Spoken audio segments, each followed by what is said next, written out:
Llegan las claves para descifrar el complejo mundo de la economía. Al contado. El presidente de Rusia, Vladimir Putin, declaró que la producción industrial de su país está creciendo y las ramas manufactureras muestran un dinamismo positivo.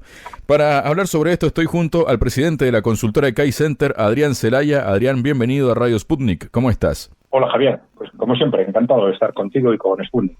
Muchísimas gracias a ti, Adrián. Bueno, dijo Putin, en general nuestra producción industrial está creciendo, las ramas manufactureras registran un dinamismo positivo. En gran medida es resultado del trabajo sistémico y conjunto que llevan a cabo las empresas y el Estado para renovar y desarrollar cualitativamente las capacidades de producción. Fue lo que dijo y destacó asimismo que Rusia irá creando posibilidades para modernizar y abrir nuevas plantas. Seguiremos perfeccionando esos mecanismos y creando posibilidades para abrir nuevas plantas y modernizar las ya existentes. Bueno, ¿qué nos comentas de esto, Adrián? Tú que tienes una perspectiva, ¿no?, sobre lo que es el tema de la producción, del papel del Estado y en parte también, inevitablemente, comparándolo con las políticas europeas, por ejemplo, ¿no? ¿Qué nos puedes comentar, Adrián?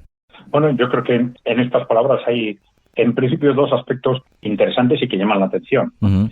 El primero de ellos es cómo Rusia, durante estos años, a partir del año 2022, ha hecho frente de una forma extraordinariamente hábil y eficiente a las sanciones occidentales, manteniendo su economía a pesar de estas sanciones, y que ese mantenimiento o revitalización de la economía rusa no se ha basado simplemente en sustituir exportaciones energéticas de un país a otro, que es de lo que habitualmente se suele hablar, sino que ahora estamos hablando de la producción industrial. Es decir, la producción industrial de Rusia ha vivido una revitalización estos años, ¿no? Y esto es algo tremendamente importante porque desde el punto de vista de los objetivos estratégicos de Rusia, en la diversificación de la producción interna y también de las exportaciones más allá del sector energético es desde hace muchos años un objetivo fundamental. Entonces, el hecho de que se esté avanzando en esa dirección es muy importante y nos revela hasta qué punto esa resistencia de la economía rusa va mucho más allá de sustituir a un comprador de petróleo o de gas por otro. Y hay el segundo elemento interesante en esas palabras, es que dentro de ese repunte de la producción industrial, Putin hace referencia muy directa a ese trabajo conjunto entre las empresas y el Estado. Uh-huh.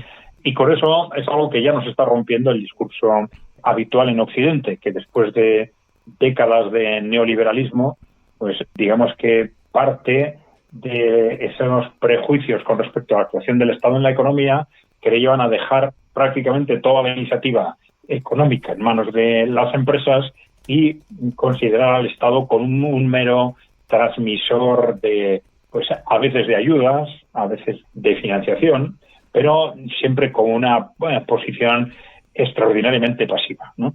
Es algo muy interesante porque, claro, como hemos visto hace unos días en los comentarios que hacíamos, si recuerdas, sobre este informe de Mario Draghi sobre la competitividad europea, pues ahí se detectaba muy claramente, y es importante que lo reconozca el propio Mario Draghi, que no es cualquiera, sino una personalidad de primer orden tanto en el ámbito económico como político en Europa, pues que la economía europea ya desde hace décadas, no ahora, sino ya desde hace décadas, no está funcionando, y no está funcionando, entre otras cosas, porque las empresas privadas no están funcionando, fundamentalmente porque no están invirtiendo.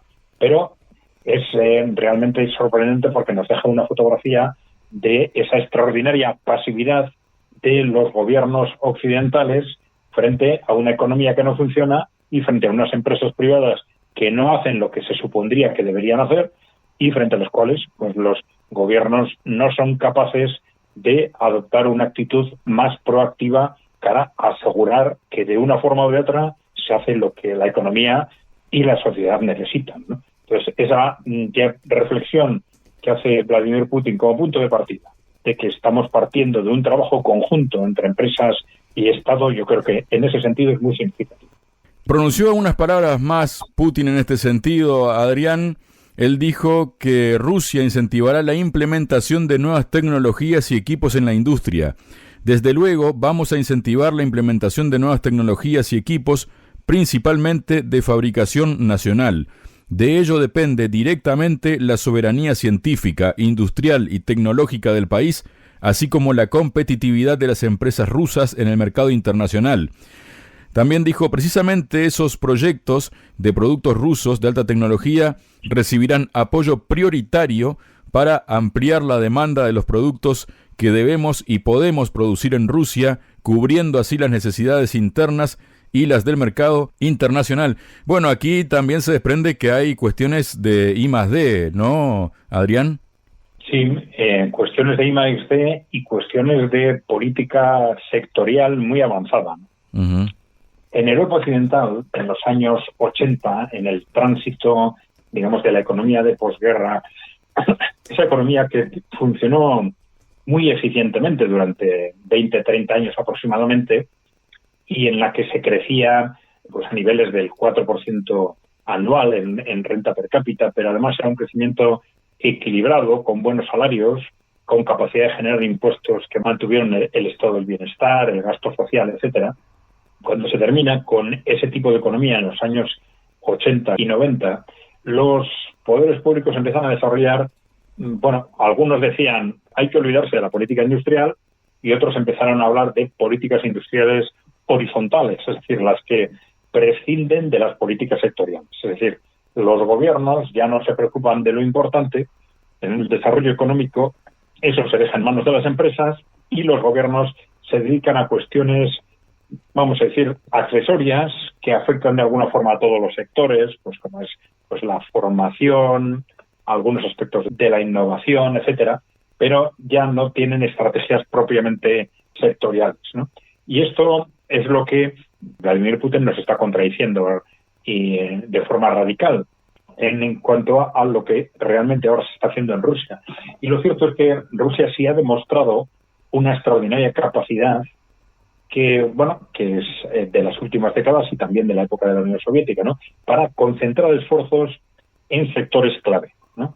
Entonces, quizás frente a un menor avance de determinados sectores, cuando se ha considerado estratégico avanzar tecnológicamente en un determinado sector, se han realizado los esfuerzos necesarios para ello y no solo eso, sino que se ha conseguido, ¿no? Y hemos visto cómo esto ha sucedido claramente en el sector energético, en el sector armamentístico también, en el sector aeronáutico, ¿no? Son sectores en los que se ha hecho apuestas para mantenerse en primera línea y se ha conseguido, ¿no?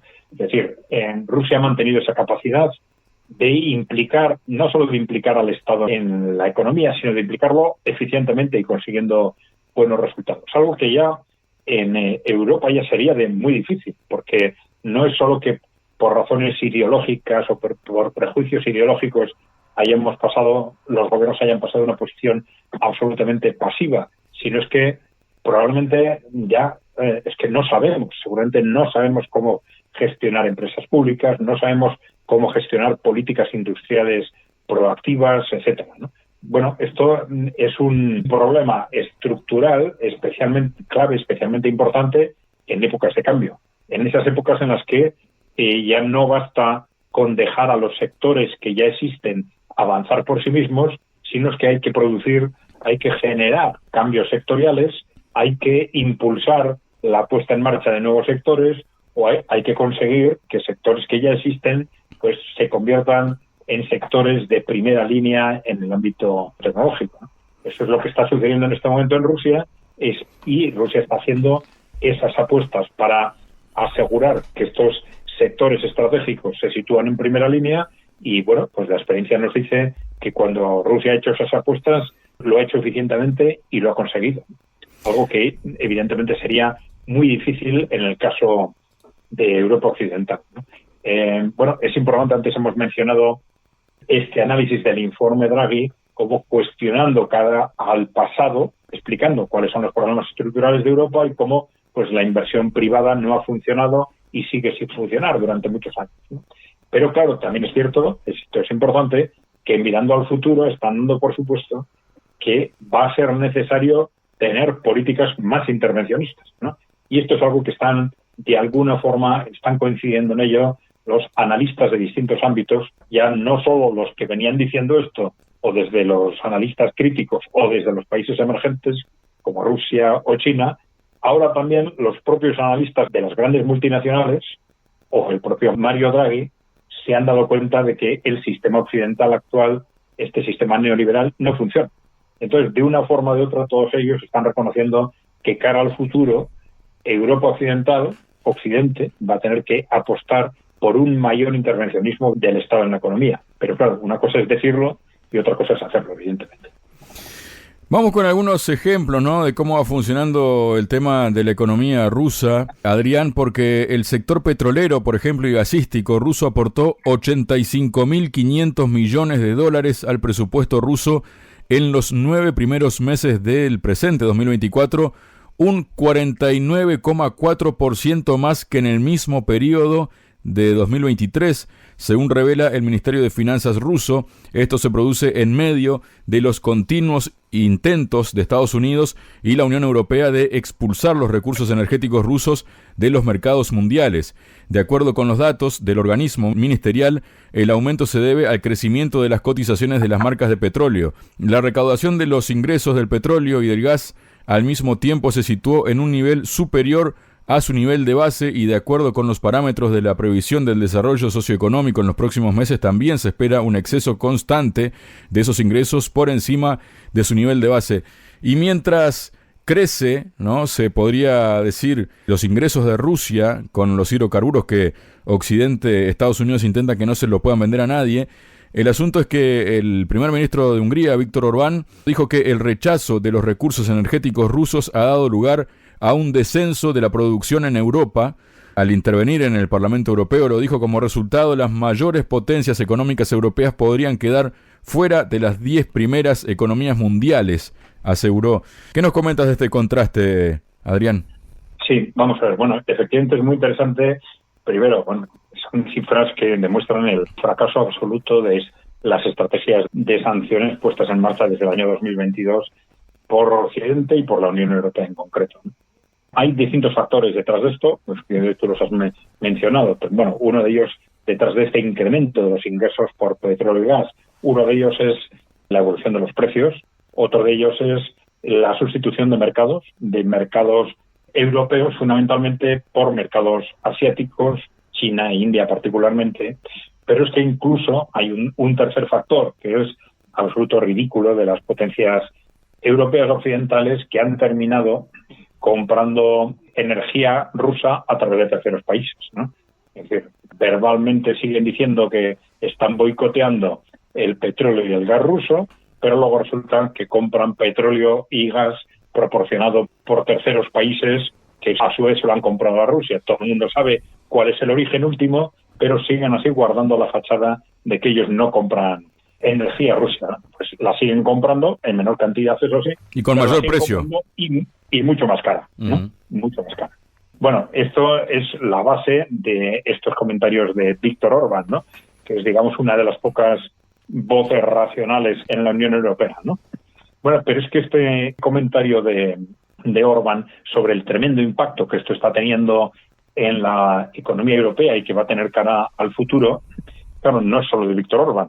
Acabamos de comentar el informe de Draghi. Claro, Draghi reconoce de forma explícita, evidentemente él es parte del sistema de la Unión Europea, tanto política como económicamente. Pero claro, es que no puede evitar reconocer que este es ya uno de los grandes problemas estructurales de la economía europea, ¿no? Que una economía que ya estaba estancada en los últimos 20 años y frente a la cual, por decisiones políticas, se han echado sobre la mesa una serie de problemas añadidos, y uno de los cuales ha sido este, ¿no? Claro, Draghi evidentemente ni cuestiona, ni quiere cuestionar, ni puede cuestionar en ese informe las razones que han explicado que se adopten esas sanciones contra Rusia, pero no puede evitar tampoco poner sobre la mesa el impacto tremendo que esto tiene para la competitividad europea. En un impacto que se ha notado, como era también previsible, de forma muy directa y en primer lugar, sobre todo en Alemania, ¿no?, donde ya sabíamos que un tercio de la industria es industria intensiva en energía, cuya competitividad se está basando precisamente en la disposición masiva de energía barata procedente de Rusia. Se corta ese acceso a energía barata procedente de Rusia y ya ese tercio de la industria alemana queda fuera del mercado. Ya lo explicamos en otra ocasión, porque no es solo que a ellos se les incrementen radicalmente los costes. Estamos hablando de industrias intensivas en energía en las que entre un 10, un 20, incluso a veces un 30% de los costes de transformación son costes energéticos, ¿no? Un incremento sustancial de estos costes es dejarlas fuera del mercado, porque además van a tener que competir a partir de ahora con industrias norteamericanas, un país productor de energía, e industrias chinas que van a tener a partir de ahora este acceso a la energía barata rusa que nosotros estamos rechazando. Bueno, esto se veía claramente que esto sí va a empezar a notar primero en las industrias alemanas intensivas en energía, luego en el resto de la industria alemana, luego en el conjunto de la economía alemana y que luego esto se iba a trasladar al conjunto de Europa. Bueno, y estamos en ese proceso.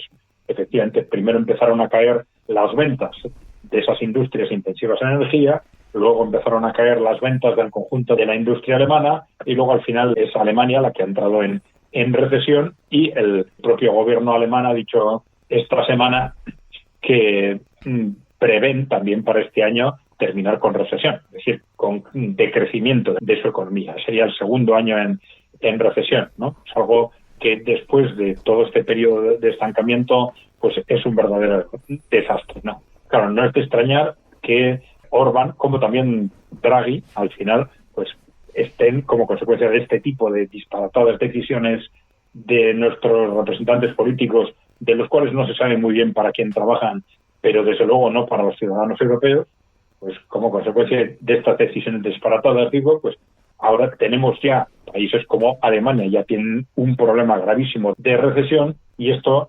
lógicamente, como sucede habitualmente, se va a acabar trasladando al conjunto de Europa durante los próximos años, ¿no?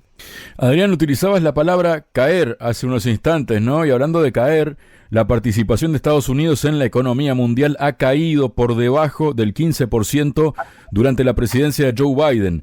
Al final de su mandato se prevé que alcance un mínimo histórico del 14,76%, según indican los cálculos de Sputnik, basados en datos del Banco Mundial y el Fondo Monetario Internacional.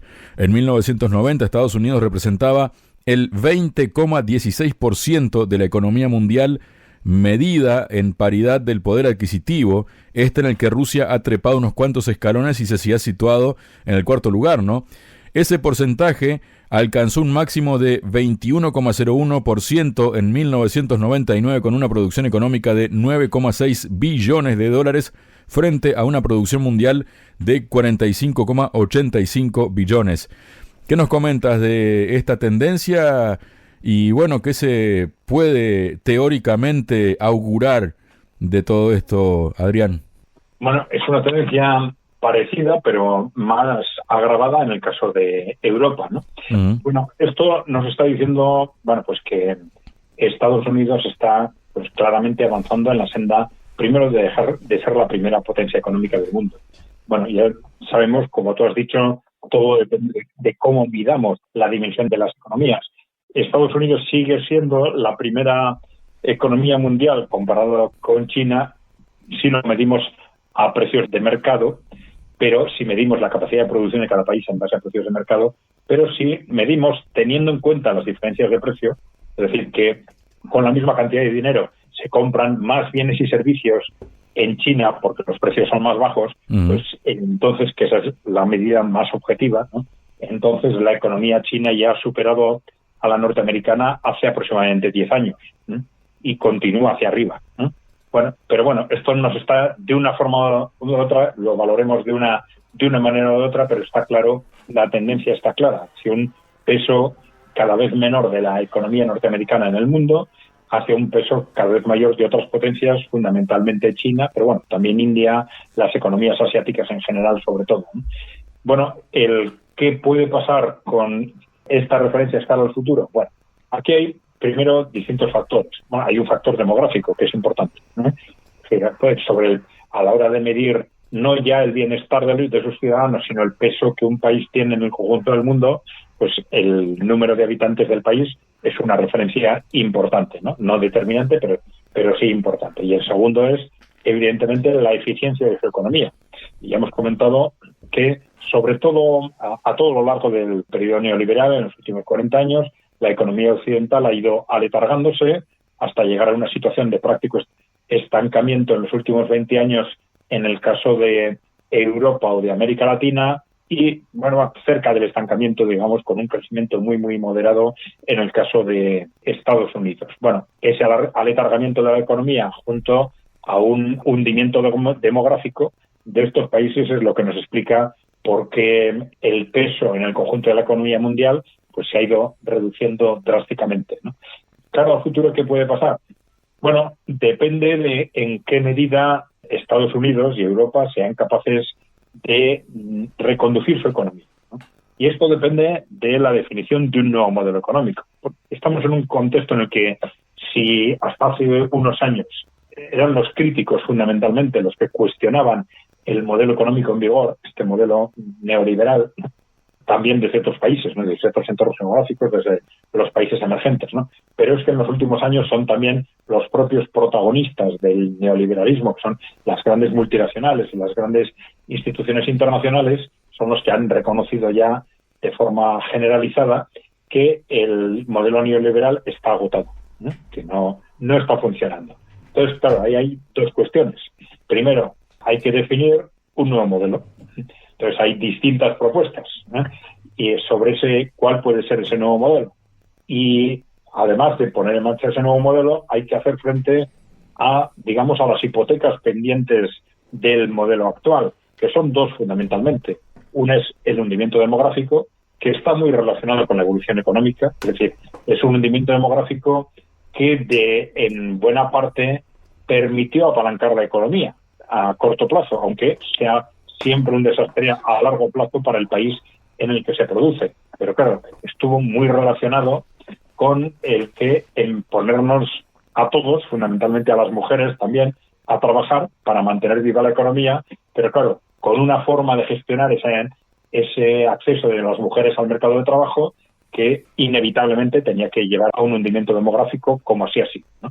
Al final estábamos hablando de cientos de millones de mujeres a las que se sometía a unos horarios semanales de 80, 90, 100 horas porque se les obligaba a compaginar el trabajo profesional con un trabajo doméstico, y al final eso inevitablemente llevó, además de una sobreexplotación masiva de esas mujeres, a un hundimiento demográfico.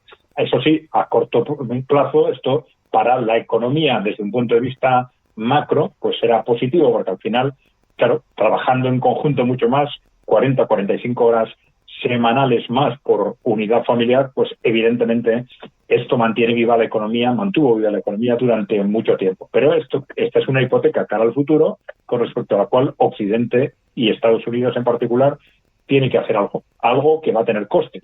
Exactamente igual que hacer aquella barbaridad, hacerla de aquella forma, fue importante para mantener viva la economía. Ahora, si intentamos dar la vuelta a esto de alguna forma con algún tipo de reducción de la carga laboral, pues evidentemente eso va a tener costes importantes, ¿no? Eso es el primer reto. El segundo es el del endeudamiento. Pues claro, este sistema que ha ido renqueando durante 40 años se ha mantenido vivo también, fundamentalmente gracias a una constante inyección de deuda, ¿no? Una constante inyección de deuda que es siempre muy positiva, siempre incrementa la producción, incrementa el PIB cuando se incrementa la deuda, pero que a largo plazo, antes o después, la deuda hay que pagarla y hay que pagar los intereses, supone una hipoteca cara al futuro que en algún momento Occidente y Estados Unidos, puesto que estamos hablando de Estados Unidos, va a tener que resolver. Entonces tenemos primero esas dos hipotecas, además de definir un nuevo modelo de desarrollo que sea capaz de generar riqueza y hacer frente, además, a estos retos que se pueden, digamos, afrontar a través de medidas traumáticas o a través de irlos compensando de forma progresiva con incrementos de la capacidad productiva que se destinen en parte a amortiguar esas hipotecas históricas. Muchas gracias, Adrián. Muy bien, Javier, pues gracias a ti y a Sputnik, por supuesto. BRICS, G7, OPEC, FMI, Banco Mundial, Nuevo Banco de Desarrollo, Banco Central Europeo, tasas de interés, finanzas, sanciones, deuda, desdolarización, al contado.